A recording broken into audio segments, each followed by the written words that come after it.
Ladies and gentlemen, for the first time since winning the Knockouts World Championship for the third time, it is the virtuosa, Deonna Purrazzo, joins us now. Deonna, congratulations and welcome to In the Week. Thank you so much. How are you feeling? How are you feeling after this victory? I am beat to hell.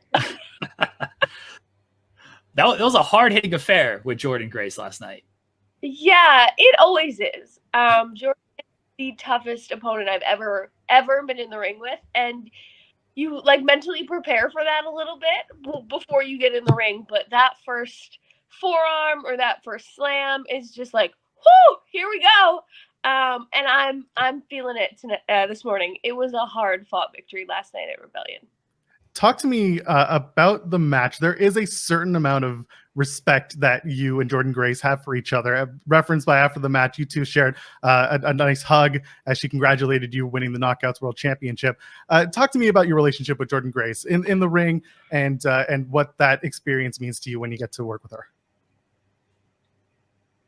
Yeah, it's always fun. It's been 3 years since Jordynne and I have shared a ring one-on-one together. And in that time, I think the expectation grew of what it would mean when we finally got to challenge each other again. We were like a pandemic rivalry. There were never any fans there. So I think that to revisit it at Rebellion, one of our biggest pay-per-views of the year, in Toronto, a sold-out crowd, and then we're the main event for the Knockouts World Championship, just like added to that pressure we felt. We both talked about it earlier of just like, there's expectation, and we just wanted to meet that expectation, and I think we did. But yeah, there's just this mutual respect in the ring for what we both do.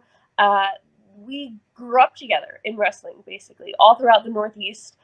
Every weekend we were around each other. Being at Impact, she was one of the first people to like welcome me in and like take me in. And honestly, she's one of my greatest friends now. So there's that respect inside the ring and outside of it. And I think that's what makes it even more special is when you have that bond and then you get to show the world like that bond on screen and that you can beat the shit out of each other and it's fine. And you bring out the best in each other. I think that's what makes it special. And that's exactly what Jordynne Grace and I have together. I'd be remiss if I didn't ask, who's on Deonna's list next? Who deserves an Impact Knockouts World Championship match with the Virtuosa? At first I was going to say no one deserves it, but then I'm like, I'm a good girl. No, I'm interested to see who steps up. I am. I think that we've introduced new people like Jody Threat and Kylan King. Taylor Wilde is back making her mark with Kylan in the Coven. I would love to finally have a one-on-one match with Taylor Wilde. I don't know who's next. I think a lot of people have a lot of work to do, and we'll just go from there. Deonna, do you think Jordynne hits you harder because you're now 3-0 against her in Impact? Like the next time it's going to be possibly even harder because you got the sweep against her going for the fourth one. Absolutely. Like I said, there's like competitiveness to what we do. And, of course, with the story we're telling, it's like, you've never beaten me. Beat me if you can. And so much has changed in the last 3 years. So it was fun to play with that. And we did a bunch of callbacks last night to our match at Slam and just to kind of like test what we can do and how many counters we can do with each other. And we know each other like the back of our hands. So, it was interesting to tell that story and just know like she's coming with all she has. So I need to step up too. I want to go back to last Thursday when the world found out that Mickie James was not cleared to relinquish the title, and she did it in front of the empty audience, the empty arena, and you and Jordynne are sitting up there watching this. Is that when you found out that Mickie was not going to be cleared? And what was going through your mind as you're watching her do this promo, leaving the title and the hat in the ring? Yeah, that's when both Jordynne and I found out. We were waiting just like the rest of the world to know what that match was going to be. And I think it was a bit of uncertainty, right?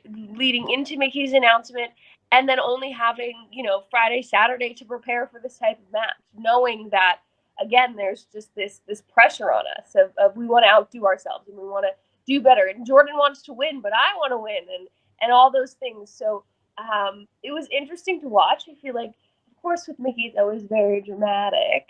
But that was her moment, and she took it, and you know, we don't know what's next for Mickie. She kind of left it open-ended. She left the belt in the ring and just said, you know, it's your time now. So I think we are all very interested. Myself, Jordan, the Impact Wrestling world is excited to know what that meant for Mickie James, what that means for her future. And then she never lost the Knockouts World Championship. So does that mean she's gunning for me? Is she the first person to want to challenge me? I don't know. So there's a lot of uncertainty. We have a write-in question from Sean Ross Sapp, and we never take those, but he's asking, does Deonna think all of the advice should be? Do you think the advice that Sean gave you and Steve Maclin helped you win the titles last night? What advice? I'm glad we hit that. Well, speaking, I mean, I will piggyback off that. Your husband, Steve Maclin, did win the Impact World title last night. So we have power couple at top. You mentioned Mickie James. We don't know what's next for her. We saw her husband, Nick Aldis, confront Steve Maclin. Is that something that could be brewing there with the two power couples here going after it? Steve and I have always talked about we're not huge intergender wrestlers, but I think if there was a story and it made sense, it would be something we'd be open to. Right now, Impact does not allow us on screen together. We're not allowed to talk about each other. We do not exist in each other's world yet at Impact Wrestling. So I don't know that it'll be something that happens, but I think that it makes a lot of sense. And if it was something that was brought to the table, I think Steve and I would be absolutely open to it. Are there any other power couples in Impact Wrestling that you think about and immediately say, "Oh, I gotta talk about that. I gotta get in on them. I gotta wrestle them"? I don't know. I think that, you know, before Josh Alexander was injured, well, even when he gave up the title and Steve kind of confronted him and Jade and Jet all at once, I think that to wrestle them and kind of like, you know, obviously if Steve keeps the title long enough and Josh is healthy, Josh is coming for Steve. So does Jen come for Steve too? Because Steve made it really personal. And then do I need to step in? I think that would be fun. I love it. You mentioned that you and Steve will talk about each other on television. Is that your decision or is that an Impact call? That's an Impact call. And Okay. Because, you know, I just kind of turned babyface. I'm a good guy. Steve is super, super bad, right? Like, no one likes Steve Maclin. So it's just those lines and Impact can't be blurred.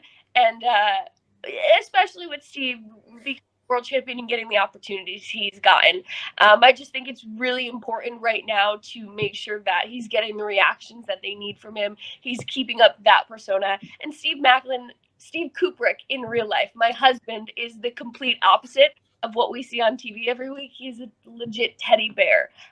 So I think that it would just take that edge off of him, and we're not ready for that.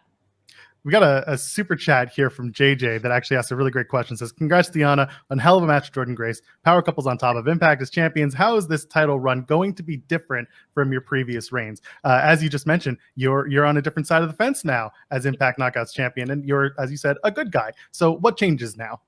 Yeah, I think everything changes. I think that before being the champion in my previous two reigns, I still had a chip on my shoulder, and I still wanted to prove like I am everything I said I am. I was, you know what I mean, and I'm worth it. And I was still building my own confidence. There was a lot like going on internally while I was developing over those reigns. And I think what's different about this one is I know who I am and I know what I'm worth. I know what I bring to the table, and I'm not holding on to the championship to define me. You know what I mean? I'm now defining the championship, and I'm saying like, you know, earlier I was like, you know, no one deserves it, but really, you know, if anyone works their butt off and steps up the way I got to step up over the last few months, then come and challenge me, and may the best woman take it from me. That's the difference. Last time it was like, I don't need to wrestle. This time it's like, I'm the greatest technical wrestler in the world. Come for it. We had a big announcement from Impact last night. New Japan Impact Multiverse 2. You were part of Multiverse 1. That's how you got into this match here at Rebellion. You know, assuming we're going to hope you're still the champion come Multiverse 2. Any options you're looking at on the New Japan side of things? Yeah, I mean, obviously the first person everyone thinks about is Mercedes Moné. That is a dream match of mine for the like years now. So I think if that is an opportunity, like I would be remiss not to be like, yes, that's what I want, that's what I need. So I don't know. But does she not have she hasn't had the championship match with Mayu yet, hey? No, that's this Sunday. Exactly. If Mayu wins, I've been in the match with Mayu. Mayu beat me at Ring of Honor to challenge for the then Woman of Honor Women's Championship. So there's some history there that could be really fun to revisit if Mayu ends up defeating Mercedes.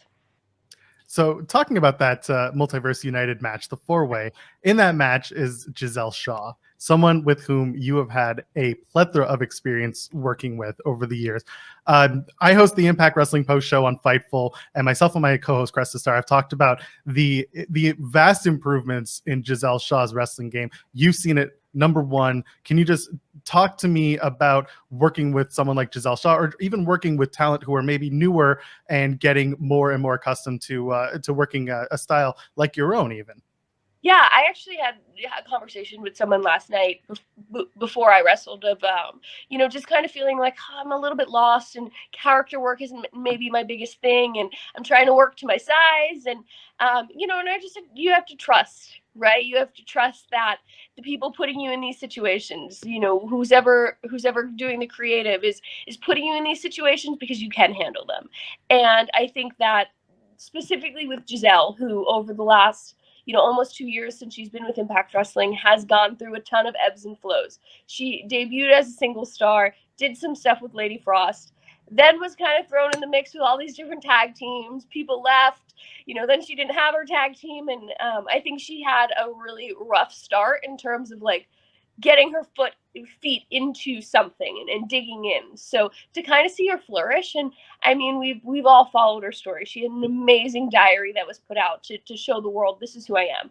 And I really feel like coming out, having her story out there has exemplified what she does in the ring. She is confident. She goes out there. She knows exactly who she is. And she just like oozes this aura, this larger than life star. And it's all come together over the last, 6 months. I think that the in-ring ability, which she's always had, and now that just like I am who I am and I'm living my best life and my most authentic life, and take it or leave it, is the attitude that she brings in life and to the ring. And that was, I think, for me, what was missing. And now that she has it, I think the possibilities are endless for Giselle. Dan, before we wrap up, I got to ask a one non-wrestling thing, because I've been wanting to ask you this for a long time. I know you're a challenge fan. Who from the challenge world would you pick as your partner, whether in wrestling or in in a challenge, if you were ever on the challenge? Oh, I would pick CT. 100%. Yeah, good pick. That is like, I loved him. Obviously, I watched the show growing up, right? And he was just like my number one. He's a beast. That video of him like backpacking Johnny from like however long ago, that's my first memory, right? I still think about it. Yeah, hands down, I would win if CT was my partner. There we go. Thank you. I've been wanting to ask you that for the longest time. I know you do a lot of media interviews. Like, can someone ask Deonna a challenge question, for the love of God? Don't tell me. I had to ask. Thank you for answering that. Okay. I've been asking a lot of wrestlers this question. I think it's important that as we understand that professional wrestlers have a very strange lifestyle, in that there's a lot of road, there's a lot of just different places all the time. I like to ask about mental health. I like to ask about what keeps a wrestler grounded, what keeps you grounded while you're on the road, especially for long stretches of time. Yeah, that's a great question. And I don't think I was necessarily in tune with my mental health until the last like 3 or 4 months. And I think what's grounded me the most, number one, is having Steve with me. I just have been like dealing with like panic attacks and anxiety, and having Steve here and knowing like, okay, this could happen at any moment. I don't have any control of when I'm going to feel panic and start an attack comes on, but knowing he can be with me and knowing like he knows how to handle this and we've dealt with this at home, and just having him here is like a really big comfort for me while I've been going through all of this. So that's my number one, having someone I can talk to openly and honestly with about whatever I'm feeling or whatever I'm going through, has really changed my perspective so much over the last couple months. But then on top of that, just with wrestling as a whole, I think I'm a college student and I'm almost done, but I think having that outlet of, I could turn wrestling off, turn my computer on and dive into something completely different that doesn't relate to wrestling in any way, shape, or form has really like dialed me back, especially since leaving NXT. When I got released, I went right back to school. And I think that was probably one of the best things for my mental health, was I was so consumed with wrestling and I was like, I couldn't turn it off. I couldn't get out of this bubble. And I really had to force myself to like sit down, put the phone down, open the laptop and do the work. And eventually it'll pay off in a really cool life goal that I've always wanted.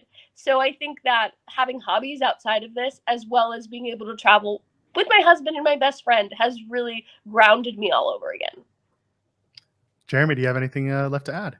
No, we appreciate it, Deonna. Congratulations again on winning the Impact Knockouts Championship for a third time. Congratulations to Steve on winning the Impact World title. Let everybody know where they can find you at, what you got coming up. I know Impact, the Fallout from Rebellion tapings are tonight in Toronto, but let everybody know where they can find you at. Yeah, everyone can follow me at Deonna Purrazzo on Twitter and Instagram. Wonderful. There you go. 3-time Knockouts World Champion Deonna Purrazzo. Thank you for your time. Congratulations again, and I guess we'll see you next time. Thanks so much, guys. Take care. Thanks, Deonna. Take care.